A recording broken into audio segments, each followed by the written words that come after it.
Keith Papini is continuing to speak out about his ex-wife, Sherri Papini.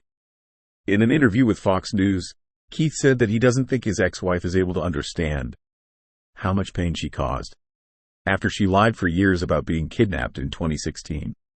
To be honest, I don't think she's capable of seeing what she did and the lives that it affected, the ripple effect, how much pain she caused so many people, he told the outlet. I always think about all the people who tried to help during those 22 days she was missing. Keith continued, all the kids that probably weren't allowed to ride their bikes anymore, all the women that probably didn't go jogging anymore. I don't think she has any understanding of how detrimental it was.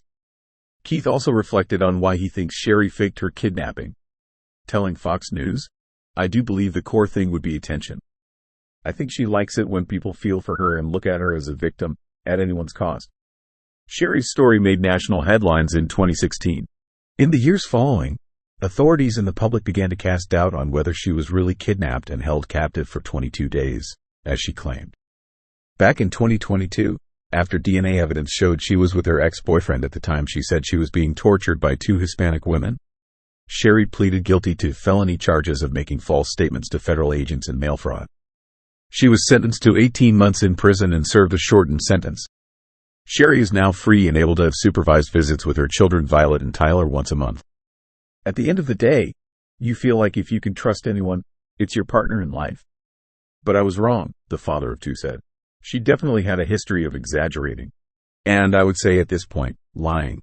Keith and Sherri met in grade school. The former couple lost touch when Sherri and her family moved away, but they rekindled their romance later in life when she moved back in 2006. They married 3 years later, he added, but there were definitely some things where I'm like, hey, the timeline doesn't match up. Like, you said you did this or you lived at this spot, but this doesn't make sense to me because the timeline's not right. And she always had a way of just skirting around it, and I just kind of went along with it.